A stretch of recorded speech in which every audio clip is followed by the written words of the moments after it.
The mission behind it was providing a place for children of all abilities where parents don't have to say, I'm sorry. A lot of times with the kids with special needs or kids on the spectrum, they might have a meltdown. A loud noise may affect them, and they get asked to leave. And that's really hard because they feel judged and they don't ever want to go back out. And so we just try to provide a place where kids can come and play as they are and get to play with anybody and not know that there's any difference. Hi, my name is Jessica McCoy, and I'm your host here at Raising Midland. I have my really close friends, and I promise I'm not just interviewing my friends here, although I do think some of the people that I'm going to be interviewing will become lifelong friends of mine. But today I do have friends Jordan and Brandon Ireton. You probably know them because they are our community's biggest advocates for children on the spectrum, as well as creating inclusive environments for all families. They own We Rock the Spectrum, and they've recently started a nonprofit for first responders, which I'm so excited to talk about. So we'll get into that in a few minutes, but help me welcome my friends, the Iretons. Hey guys. Hello. It's very Yes. weird seeing you like in a very, like, I'm usually teaching their kids how to swim. So I'm usually in a swimsuit and like we're all rushing to get stuff done coming from work. And oh my gosh, it's so cool to see you guys. Thanks for coming. Glad to be here. Well, cool. So let's kind of do a little bit of a recap. So I know, Brandon, you were actually born in Odessa, right? Correct. And I am not from West Texas, and I know that people like to specify where they're from.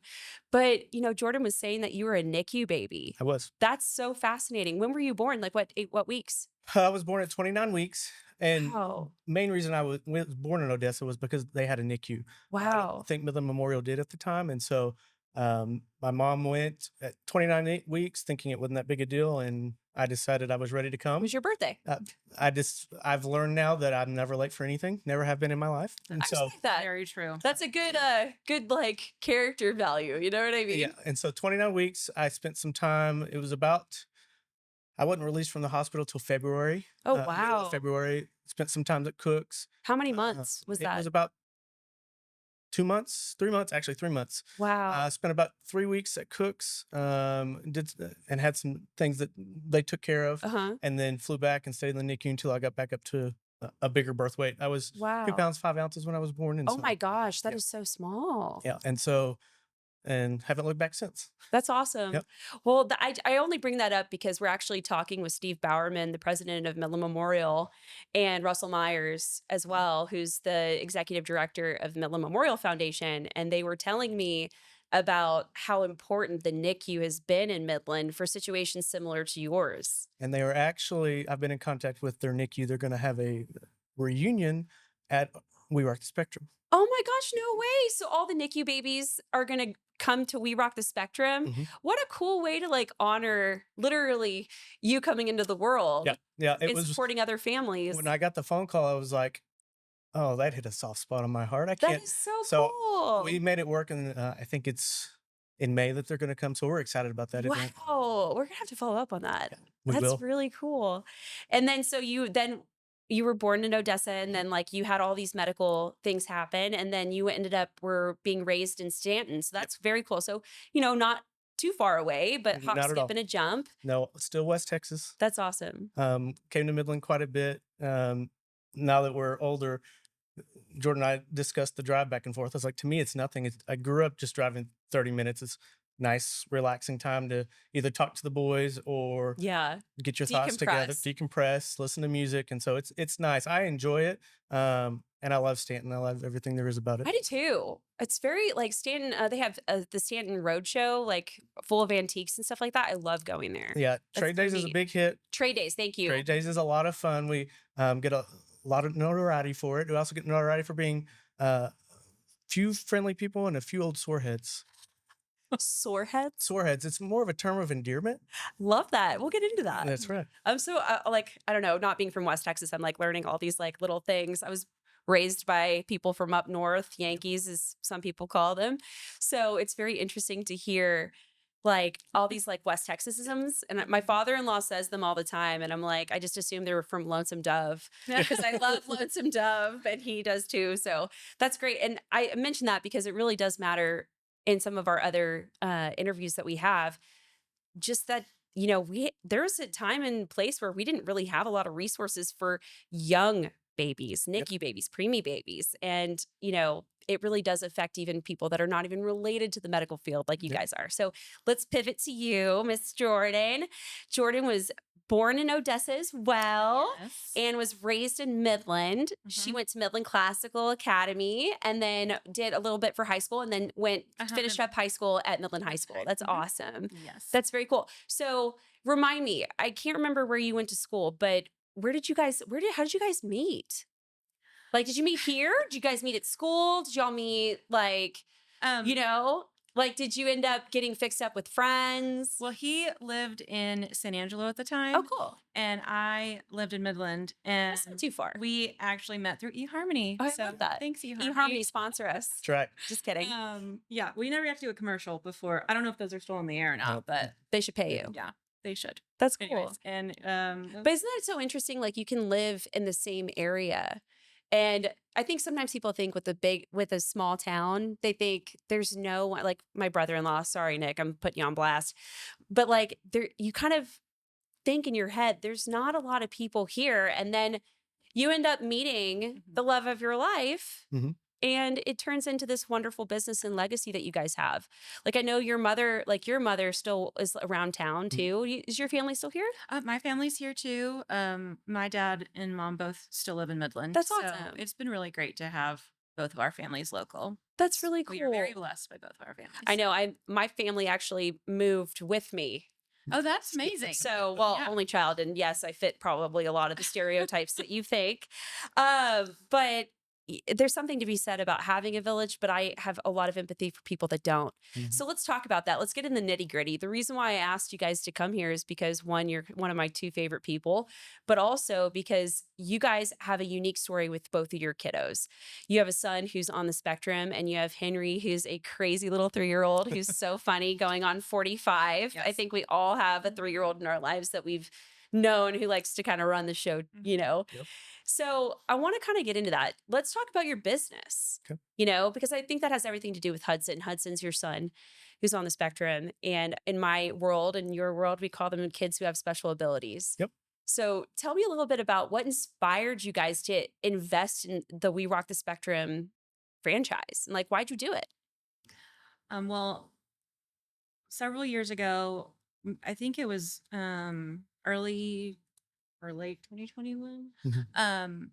I happened to see We Rock the Spectrum gym on Instagram, Oh, wow. and I told Brandon the next time we go to Dallas, because I saw there was one there, that I wanted to, take Hudson there because Hudson craves sensory input, and I knew Mhm. he would love it. So the next time we went, we took him there, and it was so much fun to just let him run and play and not have to chase him, because um, Hudson is not always aware of his surroundings and safety. And so it was just very freeing to just let that kid just enjoy himself. And when we were leaving, I told Brandon, I said, I think that's the first time I've ever been able to take Hudson to play and just let him enjoy himself instead of me just chasing him like a Policing. shadow. Yeah, Helicopter. policing is a good way to put it. And so later I jokingly told him, I said, you should start a gym here because we need it for Hudson. Yes. And then a couple of days later, he came back with the whole plan. And I was like, Of course. okay. He's very, if you don't know Brandon, he's very much a doer. Yes. And he's very detail oriented. I mean, you guys are so fascinating because, when you get something in your head, I feel like you're like, yes, this resonates. Yep. And you just really pour your life into that. So what was your whole inspiration? I mean, that takes a lot of effort to really organize yourself. So after we went, I was like, man, this clicks. And so I'm sitting there thinking, we've come in West Texas to understand that resources are limited, especially in the world of special needs. We do have some phenomenal resources here in West Texas, whether it be Spectrum Solutions, Bynum, speech language behavior, Permian Basin Rehab, Midland Children's Rehab. There's a lot of great things that we do have. We don't have enough of it. And so we were sitting there thinking, man, there's not anywhere in town, to do indoors anymore, because at the time it was COVID. So everybody wanted to go outdoors. Growing up, when we came to Midland, we had Discovery Zone. Oh, we had Discovery Zone too, and I was growing Now, I don't up. necessarily know that we are very prideful on being clean at the gym. I don't necessarily know it's Discovery No, Zone come on. ad clean. Let's be The real. ball pits. You know? Like I mean, the ball Discovery Zone, everything was like jam hands. You know what I mean? Like hot and sticky and like, oh, yeah. It And was so great. It was. it was a lot of fun. But when we were sitting there thinking and looking, we didn't have anything indoors. I think Little Gym at the time was going, which is great for classes and great for gymnastics. But we knew we needed something a little bit different to provide something for spectrum kiddos. And we wanted somewhere where Henry and Hudson could both play together. That is so important. And a lot of people, the inspiration behind the entire franchise is our founder and CEO, Dina Kimmel, she first started a home gym for her son that was on the spectrum. Oh. And she's like, man, this could resonate with a lot of different people. And she has an older daughter as well. And they were both like, I need somewhere for my kids to do. Started it in California and it has ballooned. We have, I think, 134 total gyms in 8 countries and 34 states. 8 countries. 8 countries. We're in Australia, Malaysia, and Canada as well. And so it has grown exponentially. I know there's one coming in Ireland as well. Oh my gosh. And so the mission behind it was providing a place for children of all abilities where parents don't have to say, I'm sorry. And a lot of times with the kids with special needs or kids on the spectrum, they might have a meltdown. They might misconstrue what happened. They may, a loud noise may affect them and they get asked to leave. And that's really hard because they feel judged and they don't ever want to go back out. No. And so when we're sitting there watching Hudson and watching some of these other kids, it's like, and this is great. This is something we need. And so I started looking and started getting an idea. I think that next day after we went, I had a phone call with with the franchise and with corporate saying, tell me more. How does this work? And so I knew it was something that Hudson was going to love. And now Henry absolutely loves it. Like, I can't get that kid to leave the gym. And so we knew it was something that we could do that could provide some type of resource. And we kind of expanded on that at the gym when we were looking for the gym, what kind of space we wanted. I wanted to make sure we could provide therapies. Because we were so limited, I wanted to be able to provide something. If they were playing, they could also do OT, PT, and speech. And so wow. Since we've opened, we have added physical therapy, occupational therapy, and speech therapy at the gym. And people can come, not only get to go in the back where the offices are and do physical therapy and PT, they get to play after and have fun at the gym. And so our therapists are phenomenal. They do a really good job. Wow. All pediatric therapists and do a very good job at getting to these kids and giving them the things that they need, whether it be OT, PT, or speech. And so we've seen a lot of kids take their first steps at the gym. Oh, that's and we've so got a special. wall created where they put their footprints on it. And so we just try to provide a place where kids can come and play as they are and get to play with anybody and not know that there's any difference. That is so fantastic. Let me just say that. Because, like, I've been friends of y'all's now. I think it's like their 3rd year, like being able to hang out and, like, I don't know. My kids go to We Rock the Spectrum. We had a birthday party there, even because we love it so much. I mean, it's like genuinely one of the coolest places. I really want to highlight Henry and how both Hudson and Henry can interact and have fun there. So because it's oftentimes siblings of somebody who has, or like a child who has special needs within the family or special abilities within the family. Oftentimes there is a gap. And I know this because when I worked in ministry at Highland Park United Methodist Church, we had a special needs ministry. And one of the things that they did was called night owls. And they would give respite to the family and the siblings so that they could enjoy some of the things that their siblings got to enjoy a lot. So I understand, like, just empathetically, even though it's not related but similar, that finding intentional spaces where the entire family can enjoy time is unique. And living where we live, like, our community is growing and building. That's the whole purpose of this podcast, is to really highlight truly that there's a space for everyone in our community, for families and children, especially. So tell me about that. Like, how, if I didn't know anything about We Rock the Spectrum and I just knew it was a play place, how do you guys make it easy for every child to enjoy their time at We Rock the Spectrum? So one of the big things is we say it's a big indoor sensory gym. We have padded floors. So kids fall, they bounce, get right back up. Perfect. It's okay. And I feel like I need that at my house. Yes. You do. It can definitely work. Walls, it doesn't matter. And so it's 9,000 square feet of fun. Wow. And toddlers are playing with 3 and 4-year-olds, 3 and 4-year-olds are playing with 5 and 6-year-olds. I've seen a lot of growth from little kids watching the bigger kids go run through the swings, go on the zip line, things like that. And really, a lot of the times you see the older kids on the zip line first. It was the opposite for our children. Henry was on the zip line Henry's a daredevil. and does not get off. Their youngest, He he's had a 3. blast with it. He doesn't ever want to stop. He wants to keep riding it. He still needs help getting on. Hudson, it took a little while. He's got hypertonia, which is low muscle tone. So it takes him a little bit longer as far as muscle and repetition on things. And most recently, he'd always watch kind of Henry. Henry's like, oh, watch me, of course.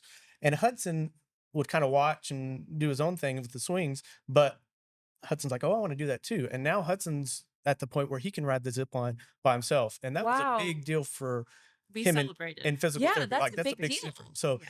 now Henry thinks it's great. He goes, okay, my turn. So we get to Yeah. work on sharing, which is always fun with a 3-year-old. But they get to take turns out and get to interact. And Henry will run around the gym. Come on, Bubba, come with me. Come on, Hudson, That's let's so go do that. sweet. And so you see that with these two, but you also see it with a lot of the other kids. They meet somebody else.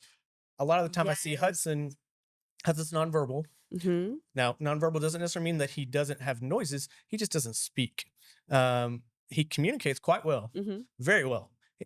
He and lets he- you know. And he Yes. would scream and yell, and he's very loud. He is just doesn't speak. And so he has a favorite swing at the gym, and he's like the best at it. And everybody will sit and watch at him, and the kids are like, "Oh, I want to try that. I want to do that." And That's cool. Hudson doesn't always want to give it up, and so Yeah. we work on sharing at that point. But you see that with Henry. You also see it with other kids watching Hudson and other kids that are on the spectrum Mhm. that do certain things. Are like, "Oh, I want to try that too," and so they get to learn from each other, which is really great to see.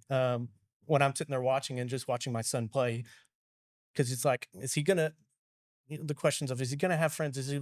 Doesn't necessarily mean he's not gonna have friends, but people watch him because he's a lot Yeah. of fun and he's Hudson's all so over much the place. fun. He's all over the I place. love Hudson. I think a lot of families feel, or I know, let me just speak for our family. Yeah. It can be very isolating not having a place to go that you feel safe in with your kiddo that has special abilities, and also for the neurotypical child. If we were to go to the park, Hudson might elope, he might run off, and so instead of being able to play with Henry, I'm having to kind of follow Hudson around and make sure he's okay. Yeah. And so I think the gym is a great place where it kind of helps the entire family. Especially if I go to the gym, I know Hudson's okay Mhm. because he's locked in. We've got padded floors. Yeah, you He also have can- that gate too. yeah, Like there's a with the gate. and so I can also focus on Henry and then play with both the kids. And 100%. You know what I so- like about about We Rock the Spectrum is like there's a bar Mhm. kind of situation. Right Yep. when you walk in, there's a gate and then there's like a bar area. And I mean like just a tall table. If you really wanted to, you could actually probably remote work there. Yep. Mhm. And I thought that was genius. And one of the things I really wanted to highlight too is that not only are you guys inclusive, but that's such an important thing to not only show a child that has differences in public, because I can imagine it feels isolating. I have a really good family friend of mine who has a daughter who has her sister and now her daughter have cerebral palsy. Mhm. And she always tells me like it's hard trying to explain to your child like there are other children like you out there. Yep. And it's really important because even if you have a child that has neuronormative behaviors or physically normative or whatever normative means, right? Yep. Or able-bodied or whatever we want to use, it's important to see people that are different, especially in like as children. Yep. Because it's important to accept others in our community, Mhm. right? And personally, like I've taught Hudson myself, and I think he's an incredible child. He's taught me so much about humanity, Mhm. right? Yeah. He has a way of communicating in his own ways. He's really, really sarcastic, which is hilarious because he'll communicate in his own way, right? But it's taught me how to be a better person. And I know you guys see stories like that all the time. You're talking about the bar and being able to, we were intentional in how we kind of designed it, wanting to make sure that parents were on the floor. And that was really kind of Mhm. Dina's thought process behind the gym is it's not a drop-off place. No. We're not a daycare. We want parents and kids to interact with each other and play together. And I can't tell you how many times kids get there and like, Mom, Dad, look at me on the swing. Look at me on the That's zip line. sweet. And you want to see, they can either sit there if they've got older kids and kind of watch while they're there, or they can be on the floor. And so we wanted to make sure, honestly, I made a smaller reception area because I wanted parents to be able to interact and get on the floor. That's smart. That's really cool. I really appreciate that because you're forcing, if you create intentional spaces, it can really change how people interact Mhm. with whatever they're doing, Yep. right? Like today we're here at Second Story um shared workspace. I mean, there's like chairs and office desks and this is one of the recording spaces that they have, but it's intentional so that you can get to know if you're like an independent worker and you work from home, like you can get to know other people within your community. I think it's essential to bring that into any space that you're designing Yep. for, have it be a kids gym or something like this, right? Yep. So going back on just talking about what it was like and what it is like raising a child who has special abilities, tell me a little bit about what you would have told yourself when he was first diagnosed, because I know that it's a process, right? You have to go see your pediatrician, you have to go to a developmental pediatrician, and then there's like tests and all sorts of things, right? So let's pretend you were the first day. Was it validating? Was it scary? I can't imagine the type of feelings that you had that day. Can you walk me through I it? think it was pretty scary. Because you don't know anything Yeah. until you've lived it, I think. But for us, we had started noticing signs for Hudson pretty early on because he was nonverbal, and so we we had talked to several people about Hudson, and at that point it was terrifying, but it was also validating because we knew something was going on, and everybody kept saying, "No, Hudson's fine. Hudson is loving. Hudson laughs. There's no way he could." Really? I didn't know that. Yeah, she noticed it. She was the one that pushed it, and I was in denial the whole time because you don't want to think something's wrong Right. with your child. And so it was harder for me to understand and kind of see some of the things, uh, you know, some of the milestones that you're supposed to hit Uh-huh. if you're typically developing. And so it was different for me. It was a little bit harder. And it is a learning experience because you don't know what to expect. You don't know that information until you're told that. And so we went to a lot of different doctors and finally got him evaluated in Lubbock. Hmm. I've heard wonderful things about Texas Tech developmental pediatricians, like, and all of the different doctors that they have there for children. They do a great job. It's amazing. We went to a child psychologist and got him diagnosed. Wow. Dr. Spindlove was his name. And so that was it was almost a 2-week period before doing the actual appointment and then getting the results. And so you get the results and it's a kind of a world changer to a certain extent. It is and it isn't. Now, looking back now, it's not. Then it was because you're like, wow, what's next? Like, how do you, Yeah. Right. what, we didn't know what to expect. Right. And there's so much, like, I hope the listeners can appreciate. I feel like I have comfortability with this subject because I work with, my day job as a swim coach, right?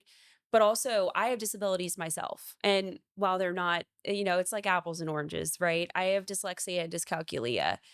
And I hope people are listening from the standpoint that this is a very nuanced conversation.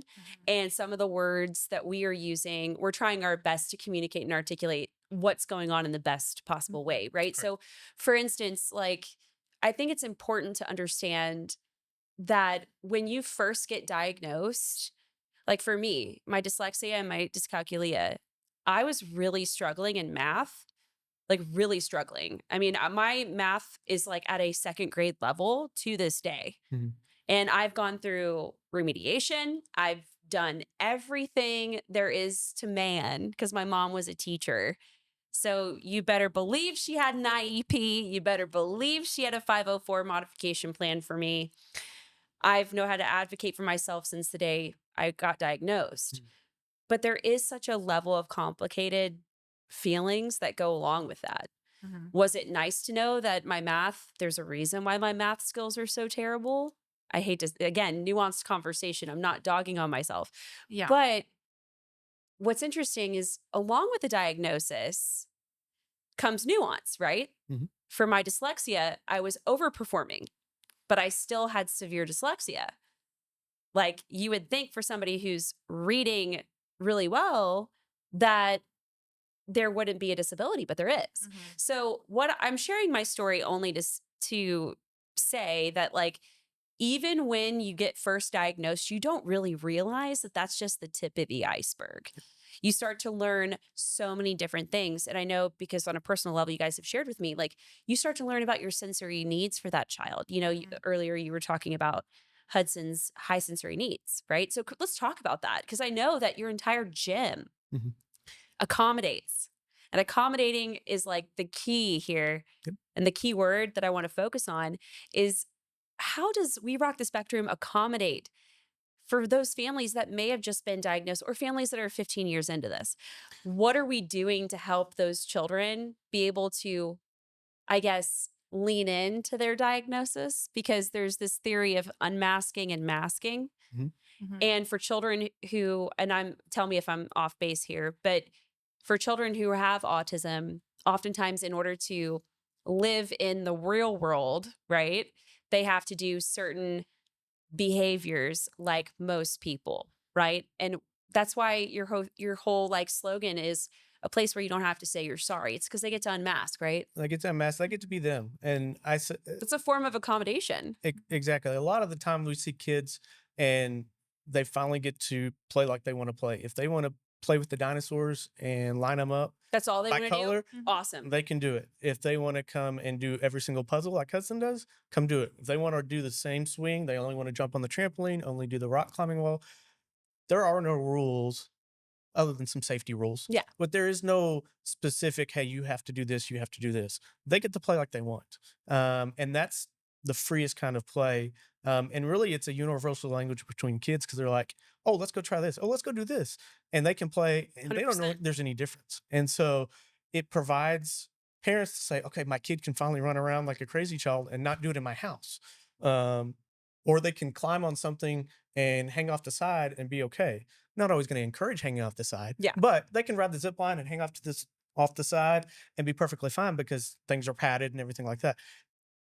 A lot of the time for these parents, if they're locked at home for 3 or 4 hours or even for 2 or 3 days, maybe a week, gosh, I've got to get this kid somewhere. It's safer than going to a park. And we've got some great parks in town, but we have one entrance and one exit.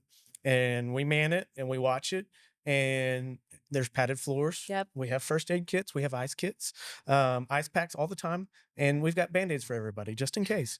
But it's providing that sense of relief where parents are like, okay, he can bounce and he's not going to get hurt, or she can go climb on this and there's a roller coaster little slide that they can do Yeah. and find different ways to learn and get the sensory input that they need that they may not be able to get at school. They may not Right. be able to get at home. Right. And it provides that, Hudson's that way at home. He doesn't always get the same sensory input he does at the gym. And sometimes it's like, oh, let's not climb on that windowsill or let's not do that. He's a sensory seeker. So Right.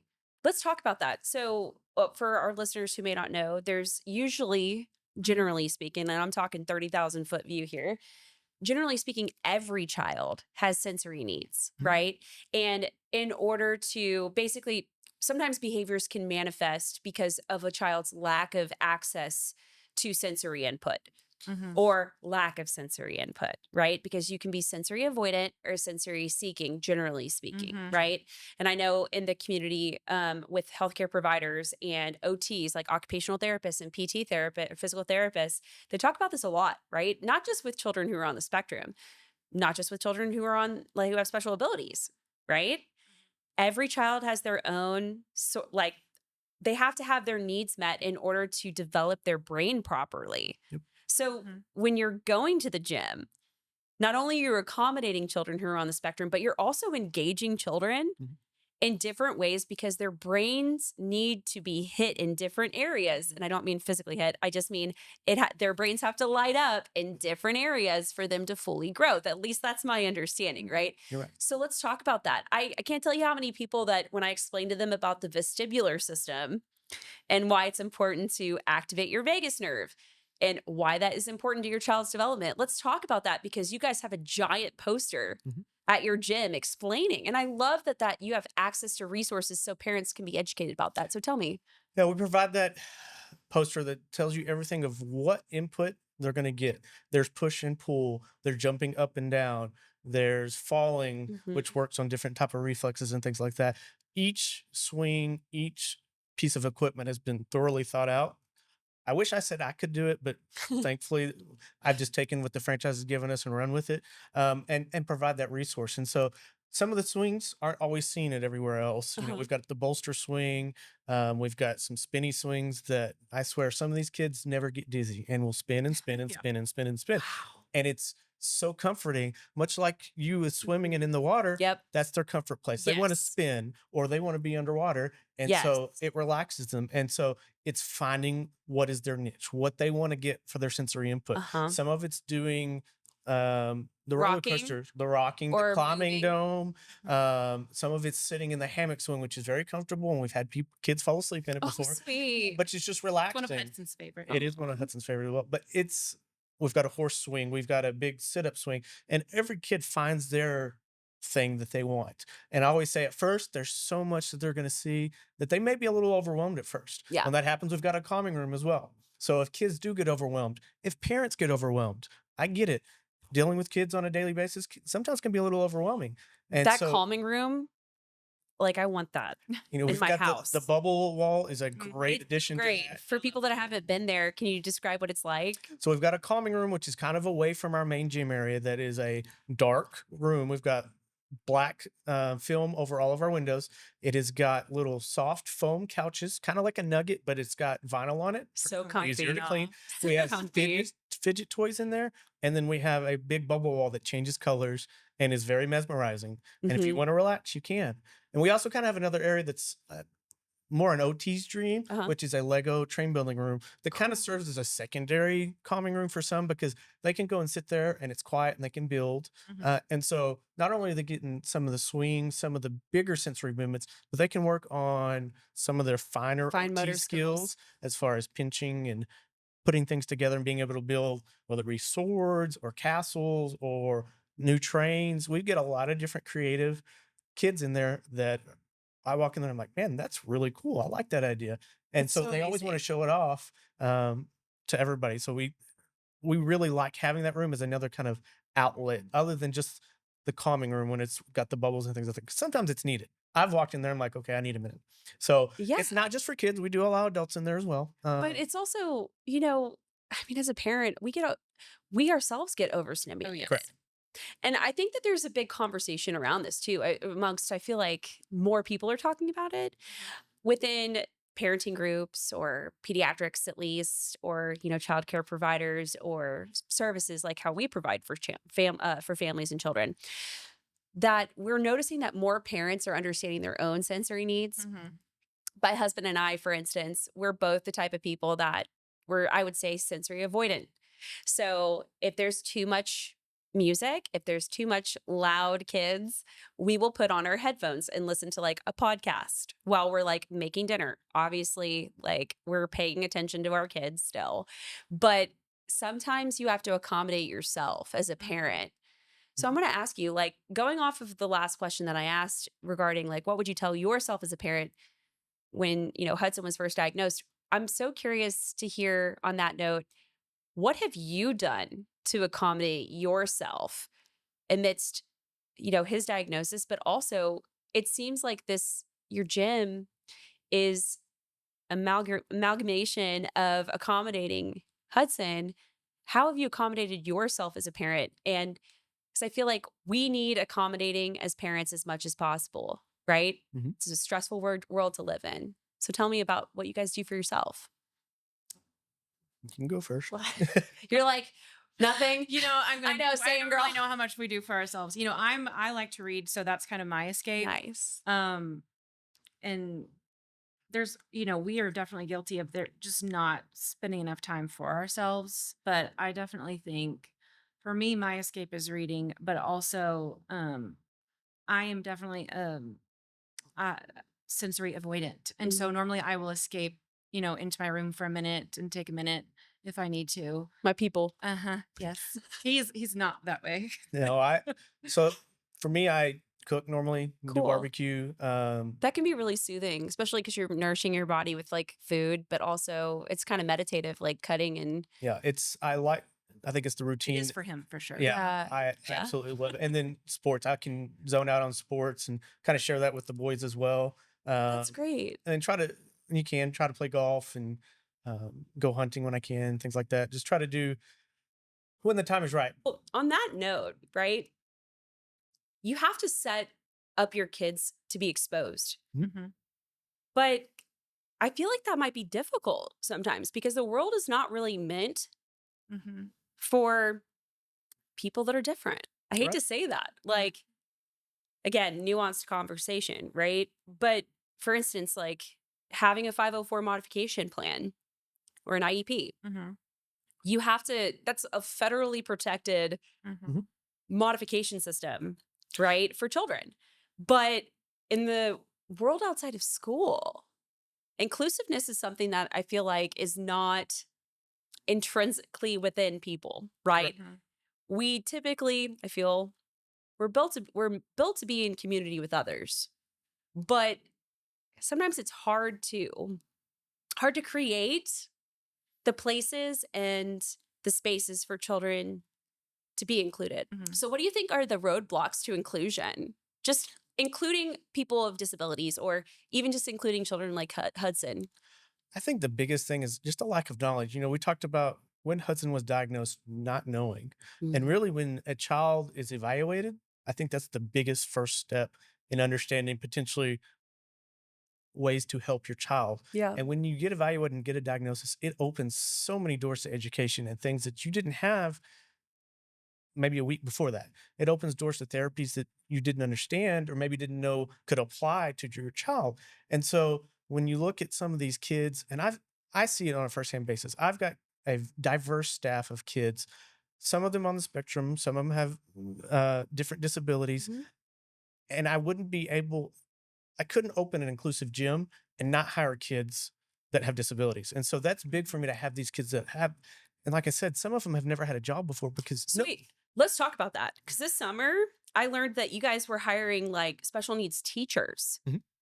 to help man the front desk. I thought that was genius so we had because who can understand better? Yeah, we had a special needs teacher from Midland that ran our camps. Wow. I wanted to make sure that that was a big thing for me. But I've also got kids on the spectrum that have disabilities working at our gym, and they Wow. have thrived. And it's more so people not understanding really all the nuances of maybe what being on the spectrum means, what that entails, because sometimes they see severe cases. Yeah. They see someone that maybe can't speak like a Hudson, or it may take a little bit more work. Um, it's not hard. It takes a little bit more time, maybe a little bit more effort. But there's so Uh, much beauty behind it. it takes an accommodation of understanding, hey, they may not be able to do something, but I can make them find something else.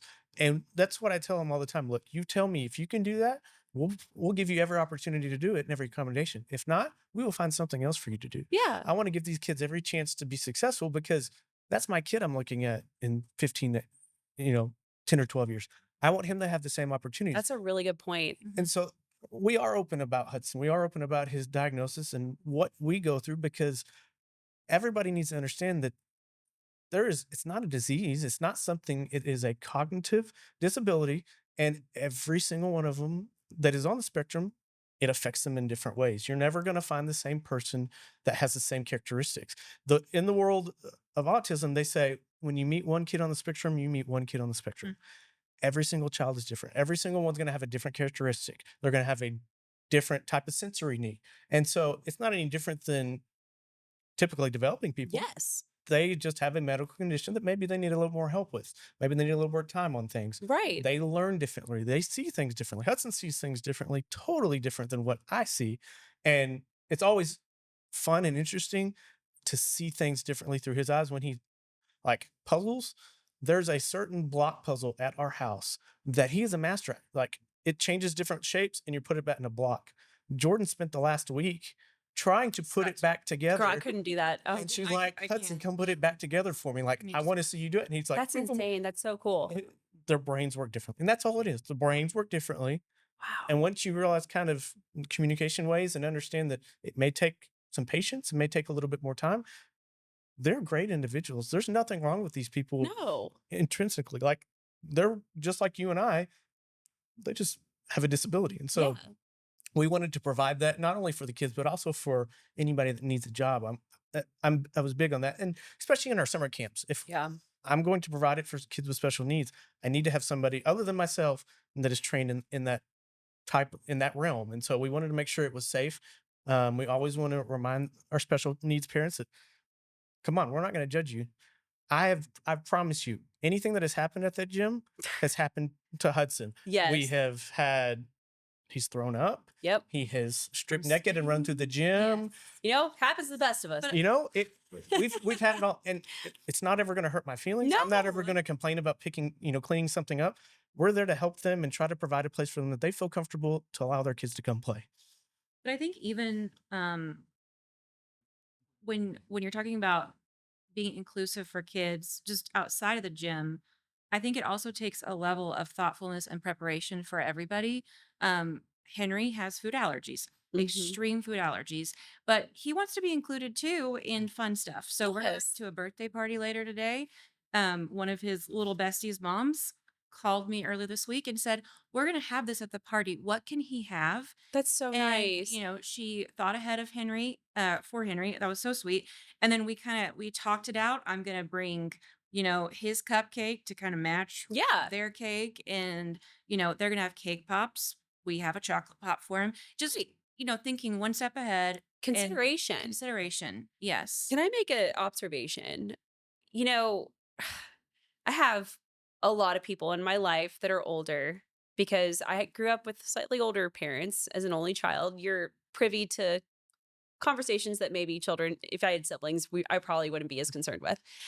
But it's kind of given me an awareness of like what older generations are thinking. Mhm. So on that note, I think I'd be remiss if I didn't say what I'm hearing from our children's grandparents, our parents, is a lot of chatter saying everyone's got autism nowadays. They're just diagnosing everybody. Mhm. We're going to give them, it's the pharmaceutical company. I'm not dogging on anyone who talks like that. I get it. My loved ones think like that. Even the ones that are very educated in this. There is some part of the conversation amongst older generations is, why is there so much of a push for diagnosis? I personally argue, because I work with children on special abilities, have it be on the spectrum kids, have it be kids that have cerebral palsy, have it be kids who have cleft palates. Literally everyone, I'm learning, has some level of difference, Mhm. even if they're quote unquote normal, Mhm. right? And I personally believe we have more medical technology and more information at our hands than ever before. So, yeah, maybe people are being diagnosed more frequently. But what's interesting is that same group of people that are usually like, everyone's getting diagnosed. Then they meet somebody who's on the spectrum. Again, somebody who's on the spectrum, because I think it's a great example. Children who are on the spectrum, if you can tell, are like, I love those type of kids. I love all children, truly, as an educator. But like, they have taught me so much. So it's interesting when they do meet somebody who's on the spectrum, because they're literally so singular Mhm. in the type of person that they are and what they need, that they start to think, Uncle Bob, man, that one guy, he didn't talk until he was 7. Mhm. Oh, Aunt Nancy, man, she would lose it when there were lots of people in the room. And she would have to be in a quiet room for a long time. They start to realize that there's other people in their lives that they grew up with that may have been on the spectrum themselves. So do you think that most people, do you think it's an overinflation of diagnosis, or do you think that we just have more information? I think a lot of it is the information aspect of it, and knowing that, man, we didn't know as much as we did 10, 20 years ago, 30 years ago. We see it in the allergy world on things that are accommodating towards allergy kids. You're also seeing it in the world of the spectrum, autism, and then disabilities as a whole. There's different therapies, there's different ways of attacking it. It's not always just doing one way and doing it like we used to do it. But Right. people are understanding it. Man, some of these characteristics, some of these other individuals have the exact same thing. oh, I wonder if they just were never diagnosed. And it's a being able to be open and having these conversations with people and spreading the knowledge and spreading the understanding that, man, they're not that much different than anybody else. Truly. And I truly believe that we are all more alike than we are different. Yep. I truly believe that. On that note, like, I mean, you seem like you guys both have such a heart for servitude, I think is the right word I'm looking for. Where did you get that from? Like, we were talking earlier.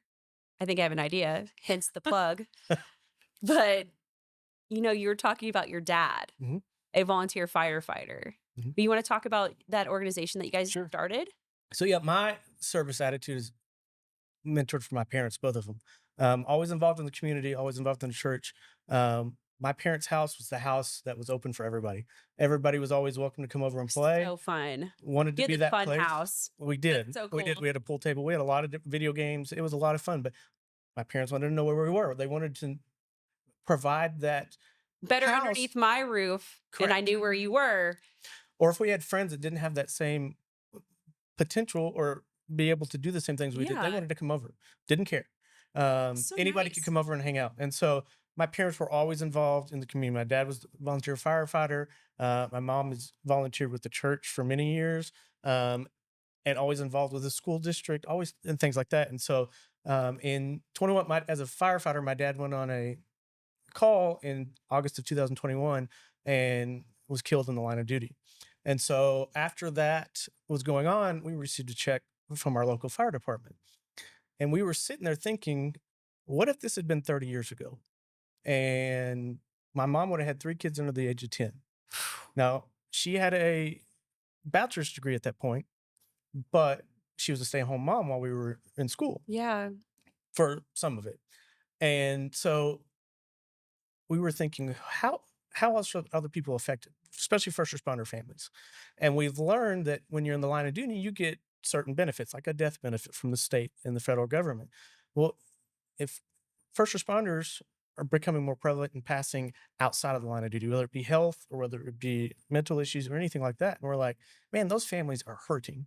They may not be able to make a mortgage payment. They may There's be a able to make gap of these things. support. Mhm. And so we created the First Responder Families of West It's Texas. awesome. And what we do is when an active first responder passes away, we send a check to their families Wow. and try to provide resources like we do at the gym, whether it be counseling, a hug, anything to let them know that we're thinking about them, because you're not expecting to have to pay for a funeral potentially.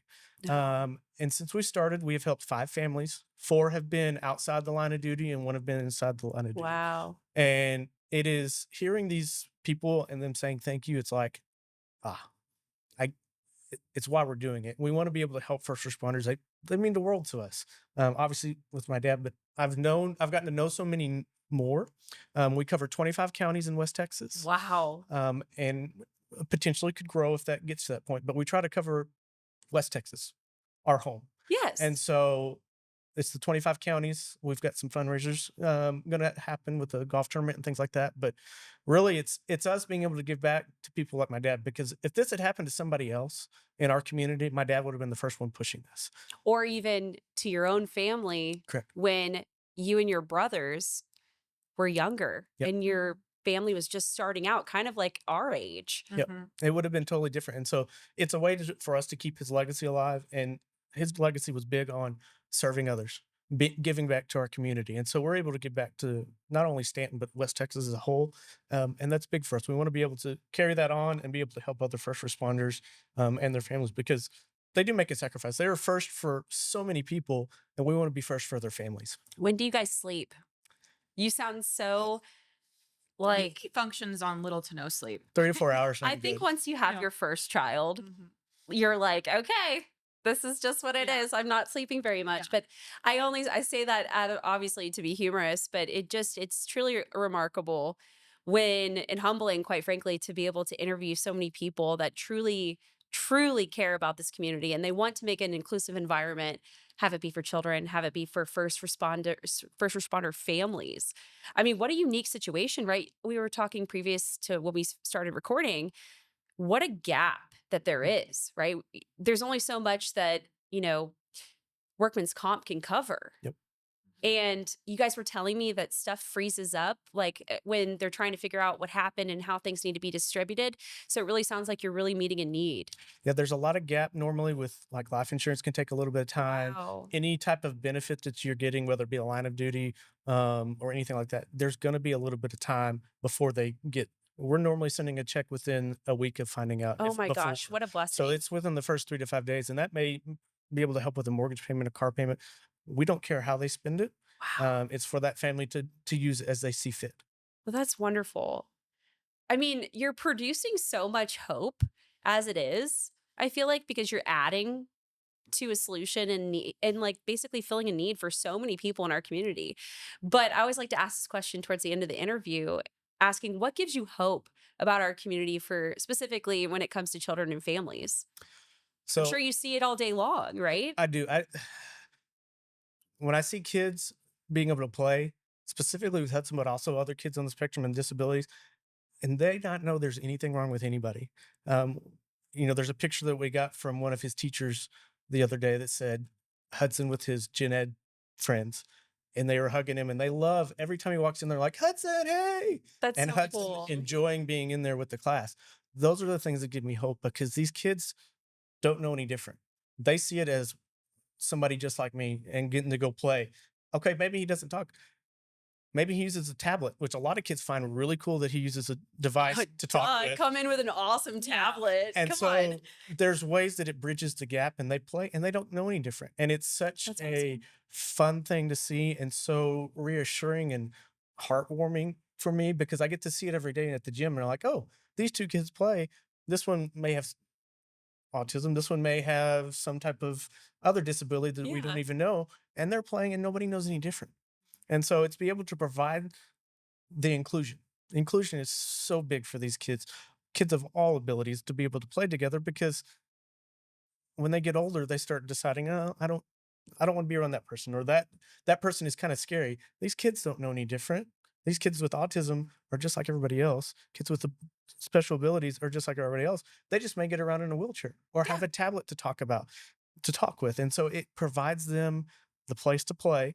And playing is a universal language. They don't know any different. They just play together. And that's the best part. That's the hope for me because hopefully what they're seeing here, they will remember in 10 to 15 years, like, oh yeah, I remember Hudson, or I remember this kid and we were able to play together and there wasn't an issue. Maybe they want to go help them get a job or maybe help them in a different aspect. And that kind of the stigma that is around special abilities and autism starts going away the more we provide places like this. Inclusion can lead to empathy that can last lifetimes, I feel like. Yep. I'll say that again.